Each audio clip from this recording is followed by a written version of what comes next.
नाज़रीन, खबरें अब तफसील से। उत्तर प्रदेश के वज़ीर आला योगी आदित्यनाथ ने आज लखनऊ में वाक़ लोक भवन में मुनक़्क़दा अटल रेजिडेंशियल स्कूल के तलबा में दाखिला किट्स को तकसीम किया और स्कूल के प्रोस्पेक्टस और वेबसाइट का भी इजरा किया। इस दौरान तकरीब से खिताब करते हुए सीएम योगी ने कहा कि यह तो आगाज़ है, अटल जी के लिए हमारी जानिब से खिराज अक़ीदत पेश है। पंडित दीनदयाल उपाध्याय के अंत्योदय के ख्वाबों को पूरा करने की पहल है। यह एक शुभारंभ है। सदैव अटल जी के प्रति एक विनम्र श्रद्धांजलि है और पंडित दीनदयाल उपाध्याय जी के अंत्योदय के सपने को साकार करने की एक अभिनव पहल भी। पंडित दीनदयाल उपाध्याय जी ने एक बात कही थी कि समृद्धि का मापक ऊपर की सीढ़ी पर चढ़े हुए व्यक्ति से नहीं, बल्कि सबसे निचले पायदान पर खड़े व्यक्ति की खुशहाली से की जानी चाहिए। और प्रधानमंत्री मोदी जी के प्रेरणा से उत्तर प्रदेश सरकार ने अटल आवासीय विद्यालय प्रारंभ करने का निर्णय लिया। पहले चरण में 18 कमिश्नरी हैं। इन 18 कमिश्नरी में एक एक विद्यालय की स्थापना का कार्यक्रम भौतिक दृष्टि से पूरे हो चुके हैं। उनका पहला सत्र प्रारंभ होगा और प्रारंभ होने के बाद फिर इसका विधिवत उद्घाटन का कार्यक्रम भी होगा। उद्घाटन के पूर्व जिस टीम को प्रधानमंत्री मोदी जी के विजन के अनुरूप, सदैव अटल बिहारी वाजपेयी जी के व्यक्तित्व के अनुरूप और पंडित दीनदयाल उपाध्याय जी के सपने को साकार करने के इस अभिनव कार्यक्रम का हिस्सा बनना है, उससे संवाद का एक कार्यक्रम रखा गया है। हिज़्ब इख्तिलाफ दलों के इत्तेहाद इंडिया की तीसरी मीटिंग आज मुंबई में इख्तिताम पज़ीर हुई। अभी तक इस मीटिंग में कई बड़े फैसले लिए गए। इजलास में हिज़्ब इख्तिलाफ ने मुस्तक़बिल की हिकमत अमली पर काम करने के लिए 13 रुकनी राब्ता कमेटी तश्कील दी है। इस अहम इजलास के दीगर एजेंडे में इत्तेहाद के लिए लोगों का इंतखाब और तर्जुमान का तकर्रुर शामिल है। मालूमात के मुताबिक राब्ता कमेटी के अलावा 4 ज़ैली ग्रुप होंगे जो मुहिम और रैलियों की मनसूबाबंदी करेंगे, सोशल मीडिया को हैंडल करेंगे और डेटा का इंतज़ाम करेंगे। इसके अलावा विपक्ष की मीटिंग से मुल्क भर में मिलकर इंतखाबात लड़ने और एक साथ इंतखाबी मुहिम चलाने की भी बात कही गई है। इंडिया इत्तेहाद की जानिब से इत्तला दी गई है कि उनके कैंपेन की थीम जुड़ेगा भारत जीतेगा इंडिया होगी। वहीं सीट शेयरिंग के मौजू पर बताया गया है कि मुख्तलिफ रियासतों में सीट शेयरिंग के इंतजामात पर काम जल्द से जल्द शुरू किया जाएगा। इंडिया इत्तेहाद की तरफ से प्रेस कॉन्फ्रेंस में राहुल गांधी ने कहा कि इंडिया इत्तेहाद के दल 60% आबादी की नुमाइंदगी कर रहे हैं। अगर इत्तेहाद के सभी दल मजबूती और इत्तेहाद के साथ इंतखाबात लड़ते हैं तो नरेंद्र मोदी को हराने से कोई नहीं रोक सकता। Two very big steps were taken. The most important thing to understand is that this stage represents 60% of the Indian population. If the parties on this stage unite, it is impossible for the BJP to win an election.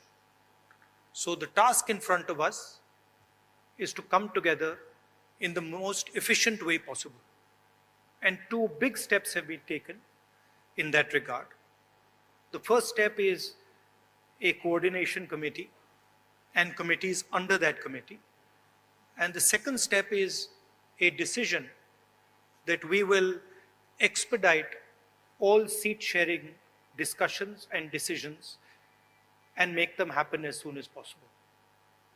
These are 2 very, very powerful steps in ensuring that the India alliance defeats the BJP. The election is very, very clear. Arvinder Singh Lovely के दिल्ली कांग्रेस के रियासती सदर की कमान संभालते ही कांग्रेस कारकुनान में जोश उमड़ आया। उत्साह से भरे कारकुनान अरविंदर सिंह लवली की रिहाइशगाह पर पहुंचे। वहां उन्होंने जोशो खरोश के साथ अरविंदर सिंह लवली को फूलों के बुके देकर मुबारकबाद पेश की। इस मौके पर तहजीब टीवी के नुमाइंदे आशीष चतुर्वेदी से खास बातचीत करते हुए अरविंदर सिंह लवली ने कहा कि सभी कारकुनान को एक करते हुए पार्टी को दोबारा खड़ा करेंगे। आज अवाम कांग्रेस पार्टी पर यकीन करते हुए राहुल गांधी की तरफ देख रही है। अरविंदर सिंह लवली ने आने वाले लोकसभा इंतखाबात को लेकर आगे कहा कि पार्टी दमदारी के साथ लोकसभा इंतखाबात लड़ेगी। हमारे साथ है अरविंदर सिंह लवली। सर, दोबारा पार्टी ने आपको एक बड़ी जिम्मेदारी दी है, कार्यकर्ताओं को एकत्रित करना, पार्टी को उभारना, कितनी चुनौती मानते हैं? देखिए, अब मैं समझता हूँ कि हम सब लोगों को मिलजुल के करना पड़ेगा। अगर आप समझें कि अकेला मैं कर लूँगा तो वो नहीं हो सकता। तो कलेक्टिव लीडरशिप में हम फैसला करेंगे, सब लोगों को साथ लेके चलेंगे और अपना संगठन हम दोबारा से खड़ा करेंगे। समय बदल रहा है, देश और दिल्ली के लोग राहुल जी की तरफ देख रहे हैं, क्योंकि वो लगातार गरीबों की, बेरोजगारों की, पिछड़ों की, दलितों की, माइनॉरिटीज़ की आवाज़ उठा रहे हैं। तो सब लोग उनकी तरफ देख रहे हैं, लेकिन ज़रूरत यह है कि कांग्रेस अपना स्ट्रक्चर जो है, ऑर्गेनाइजेशन सेक्टर को मजबूत करे, उसी दिशा की ओर जो है मैं लोकसभा चुनाव भी अब नज़दीक आ रहे हैं, तो पार्टी को एकत्रित करना, कार्यकर्ताओं को एकत्रित करना कितनी बड़ी चुनौती? नहीं है, मुझे लगता है क्योंकि सबको पहचानता हूँ, सबसे रिश्ता है पुराना, तो इसलिए थोड़ी सी मेहनत करेंगे, शुरू के 1-2 महीने लगाएंगे। इसी में मुझे उम्मीद है कि कांग्रेस दोबारा से जो है उसी शक्ति के साथ उभरेगी जैसी राजधानी में होती थी। वन नेशन वन इलेक्शन के सिलसिले में एक बड़ा कदम उठाते हुए मरकजी हुकूमत ने साबिक सदर रामनाथ कोविंद की सदारत में एक कमेटी तश्कील दी है।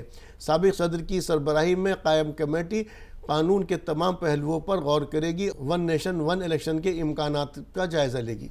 बता दें कि वन नेशन वन इलेक्शन की सोच का मतलब मुल्क में लोकसभा और विधानसभा के इंतखाबात एक साथ कराना है। वन नेशन वन इलेक्शन का मौजू बीजेपी के एजेंडे में रहा है। वज़ीर आज़म नरेंद्र मोदी और बीजेपी लीडरान ने कई मौके पर वन नेशन वन इलेक्शन की बात कही है। इसे 2014 के लोकसभा इंतखाबात के लिए बीजेपी के मैनिफेस्टो में शामिल किया गया था। आपको बता दें कि पिछले कुछ सालों में पीएम मोदी भी लोकसभा और विधानसभा इंतखाबात एक साथ कराने के ख्याल पर जोर दे रहे हैं, क्योंकि ऐसा करने से इंतखाबात कराने का खर्च कम होगा और वक्त की भी बचत होगी। मुंबई में हिज़्ब इख्तिलाफ इंडिया इत्तेहाद की 2 रोज़ा मीटिंग का आज दूसरा दिन था। इस मीटिंग में शिरकत करने से कबल आज शिवसेना उद्धव ठाकरे गुट के नेता संजय राउत ने मीडिया से मुखातिब होते हुए वन नेशन वन इलेक्शन को लेकर अपना बयान जारी किया। क्या कुछ कहा, आइए सुनते हैं। वन नेशन एंड वो क्या होता है भाई? ये देश एक ही है ना, थोड़े अलग अलग देश है। ये देश में कोई अलग अलग अगर बात करता होगा, वैसे तो एक विधान एक संविधान की बात भी हम करते हैं। तो वन नेशन तो वन है, क्या किसी के मन में शंका है? इलेक्शन भी एक होता है, जो संविधान ने हमको अधिकार दिया है। लोकसभा, विधानसभा, वन नेशन और वन इलेक्शन ठीक है, लेकिन उससे पहले फेयर इलेक्शन लीजिए। फेयर इलेक्शन हमारा नारा है, not one nation one election, we want fair election, जो आज देश में नहीं हो रहा है। और ये फेयर इलेक्शन जो हम मांग रहे हैं, ये टालने के लिए ये वन नेशन वन इलेक्शन का ये फंडा लेकर आए। और ये मुझे लगता है एक षड्यंत्र है चुनाव आगे ढकलने के लिए। ये लोग चुनाव ही नहीं लेना चाहते। रामनाथ कोविंद जी के अंडर, रामनाथ कोविंद जी जब राष्ट्रपति थे तो उनके तरफ ध्यान किसी ने दिया नहीं है सरकार ने। अब बेचारे रिटायर हो गए तो उनके ऊपर जिम्मेदारी दी है। ठीक है, देख लेंगे। इंडिया से डरे हुए लोग, ये लोग बौखला गए हैं, डर है उनके मन में, डर है, इसलिए दर दिन एक नया फंडा लेकर आते हैं। कल यहाँ हमारी मीटिंग चल रही है, तो मीटिंग के ऊपर से ध्यान हटाने के लिए ये सब लेकर आते हैं। अब ये लोगों ने पार्लियामेंट सेशन, स्पेशल सेशन बुलाया है, क्या जरूरत है? जब सेशन चलता है तो प्रधानमंत्री आते नहीं, जब सेशन चलता है तो सरकार की तरफ से सेशन चलने नहीं देते। अब ये कौन सा अमृतकाल आया है, नया सेशन, वो भी हमारे गणपति के सीजन में। महाराष्ट्र के साथ बहुत से राज्यों में हम गणपति का उत्सव त्योहार मनाते हैं, ये सार्वजनिक त्योहार है। तो हमको महाराष्ट्र को हमेशा 10 साल में जिस प्रकार के ये हमसे ये बर्ताव करते हैं, अब गणपति में सेशन, यानी महाराष्ट्र के सांसद वहां न पहुंचे, हमारी बात नहीं रख पाए। गणपति के साथ भी ये छल है, कपट है। उत्तराखंड में आज खटीमा फायरिंग की 29वीं बरसी पर रियासती मुजाहिरीन को याद किया जा रहा है। वहीं उत्तराखंड के वजीर आला पुष्कर सिंह धामी ने भी आज खटीमा फायरिंग की बरसी के मौके पर खटीमा के शहीदों को खिराज अकीदत पेश की और शहीदों के मुजस्समों की नकाब कुशाई करते हुए उनके मुजस्समों पर फूल भी चढ़ाए। आपको बता दें कि खटीमा सीएम धामी का आबाई घर भी है। सीएम धामी यहां से विधायक भी रह चुके हैं। खटीमा फायरिंग की 29वीं बरसी की तकरीब में शहीदों को याद करते हुए वजीर आला पुष्कर सिंह धामी ने कहा कि हम खटीमा फायरिंग को नहीं भूल सकते। 7 अफराद ने रियासत की तामीर के लिए अपनी जान की कुर्बानी दी थी।